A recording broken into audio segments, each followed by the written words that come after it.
Ladies and gentlemen, thank you for joining us and welcome to the Belite Bio third quarter 2025 earnings call. After today's prepared remarks, we will host a question and answer session. If you would like to ask a question, please raise your hand. If you have dialed into today's call, please press star 9 to raise your hand and star 6 to unmute. I will now hand the call over to Julie Fallon. Please go ahead. Good afternoon, everyone. Thank you for joining us. On the call today are Dr. Tom Lin, Chairman and CEO of Belite Bio, Dr. Hendrik Scholl, Chief Medical Officer, Dr. Nathan Mata, Chief Scientific Officer, and Hao-Yuan Chuang, Chief Financial Officer.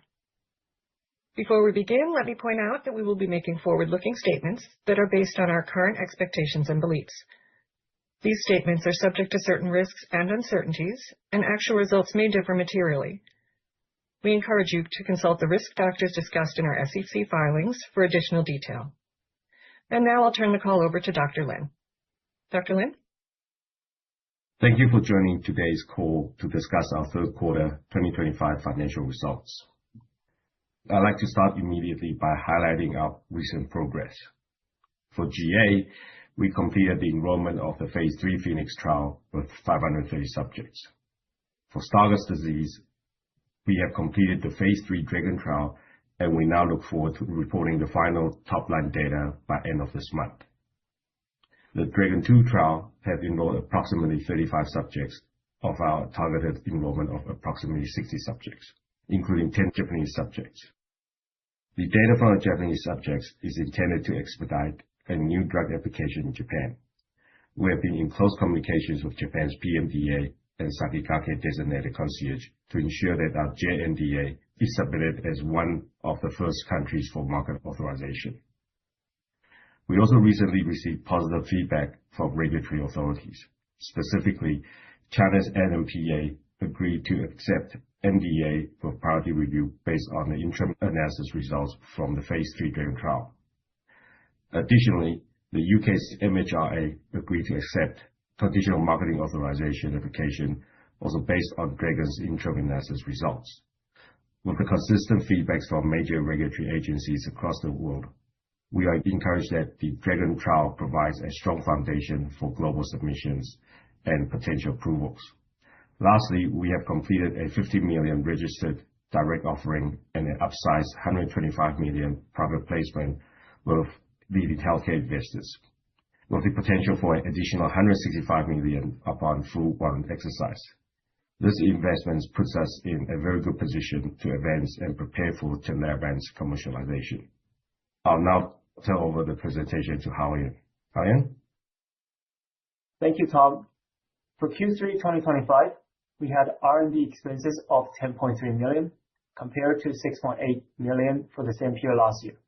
The increase was mainly due to expenses related to the Dragon trial and the Phoenix trial, partially offset by the Australian R&D tax incentive program. It was also due to an increase in share-based compensation expenses. Regarding G&A expenses, we had G&A expenses of $12.7 million compared to $2.9 million for the same period last year. The increase was primarily driven by an increase in share-based compensation expenses from the new grant of equity incentive plan this year, which has become higher as our share price and exercise price increased. Overall, we had a net loss of $21.7 million compared to a net loss of $8.7 million for the same period last year. It is important to note that, as I said, the majority of our expenses increase came from the share-based compensation, which was about $12.9 million and was not cash related. Our total operating cash outflow for the third quarter was approximately $9.3 million, similar to $8.6 million in the second quarter. Moving to the balance sheet, as Tom shared, we were pleased to complete a registered direct offering and a significant PIPE with gross proceeds of total $140 million, with potential for up to additional $165 million upon full warrant exercise. With that, at the end of Q3, we had $275.6 million in cash, liquidity from time deposit and U.S. Treasury bills. We have made significant progress to our key milestone year to date. We sincerely appreciate the continued trust and support from our shareholders. Our balance sheet remains strong and is expected to provide sufficient funding to support our clinical trials and preparation for commercializations. We are well positioned to achieve our future objective. With that, I'll turn the call back to the operator for Q&A. Operator? We will now begin the question and answer session. If you would like to ask a question, please raise your hand now. If you have dialed into today's call, please press star 9 to raise your hand and star 6 to unmute. Please stand by while we compile the Q&A roster. Your first question comes from the line of Yi Chen with H.C. Wainwright. Your line is open. Please go ahead. Hello. Thank you for taking my questions.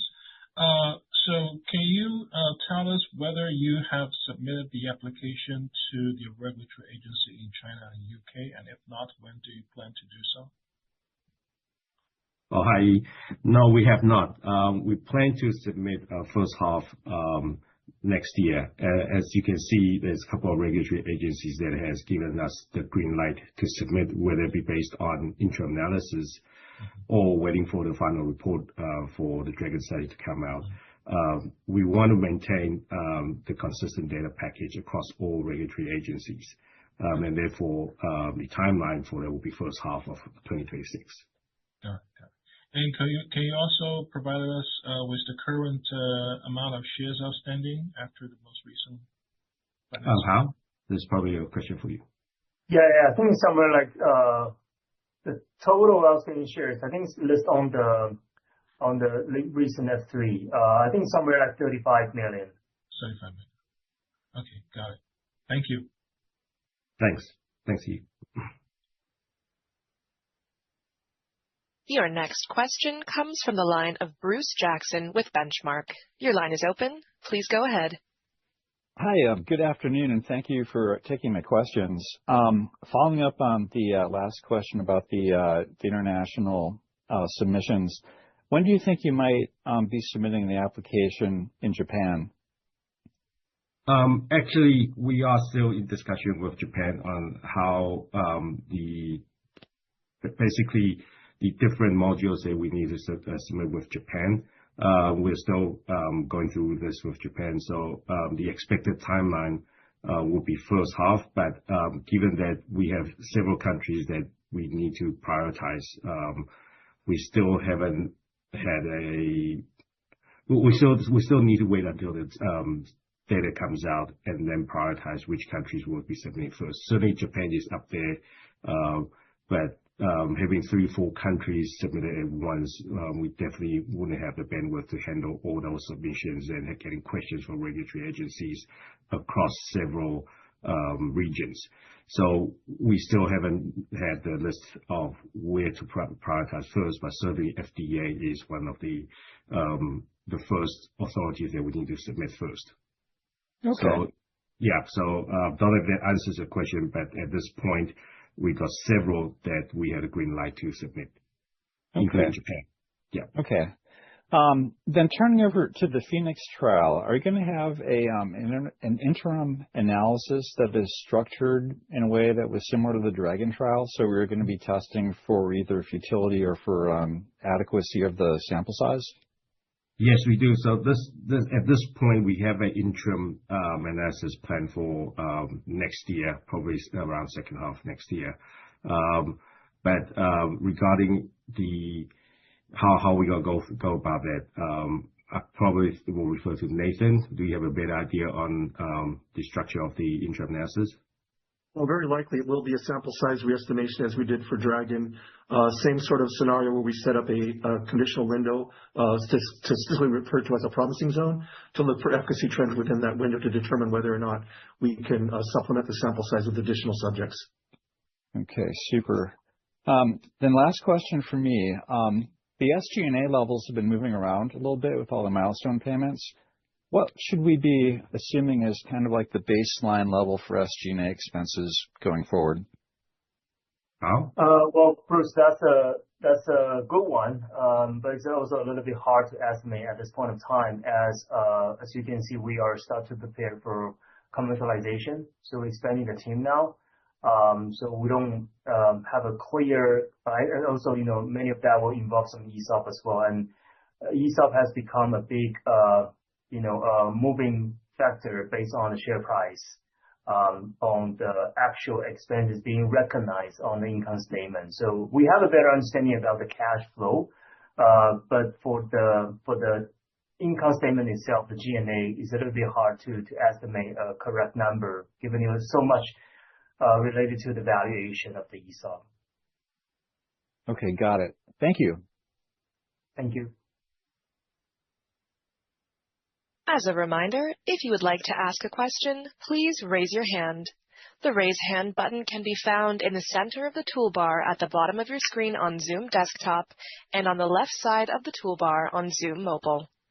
If you have dialed into the call, please press star 9 to raise your hand and star 6 to unmute. Your next question comes from the line of Michael Okunewitch with Maxim. Your line is open. Please go ahead. Hey guys, thank you so much for taking my questions today. I just wanted to ask a couple of questions on your commercial preparations. In particular, what steps are you taking right now to prepare for a potential approval and launch? And then how are you prioritizing different regions, since the DRAGON trial should serve for several different geographies?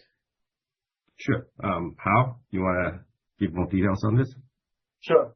Well, apparently U.S. is the focus, given the potential size. But we are, applying for NDA in all the regions. Probably U.S. or, some smaller single market, such as Japan, will be relatively easy for us to focus on.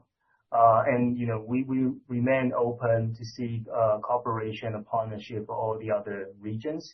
But for now, I think, we're targeting on those market that we think will be easier to be handled by ourselves. Mm-hmm. And do you have a sense of how large of a sales force you would need for the U.S.? Sure. We probably will start with 20 people, and then maybe up to 40 people. And then one last from me, and I'll hop back into the queue. Just given that you have raised this additional 125 and you have a pretty strong cash position, are you anticipating that your current cash should be sufficient for the commercial preparation and launch of Tinlarebant?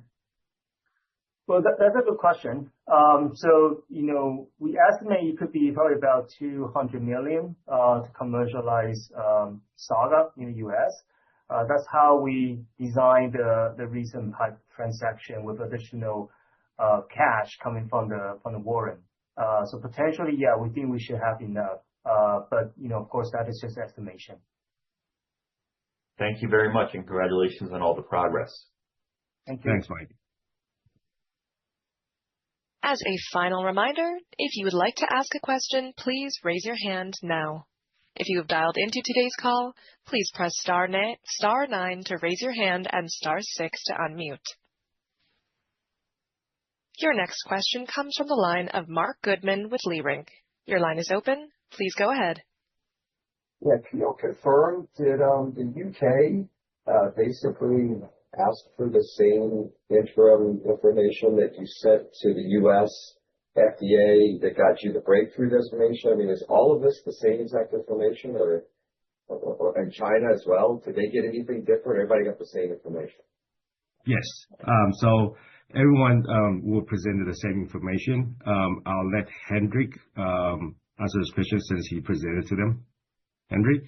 Yeah, thank you, Tom. Yes, Mark, this was the same set of information. The type of presentation was different. It was an in-person presentation in Beijing to the NMPA, including a large panel of experts from China. While for the UK, as an example, this was an online meeting with the agency. But the data set that was the basis for the presentation and the discussion was exactly the same.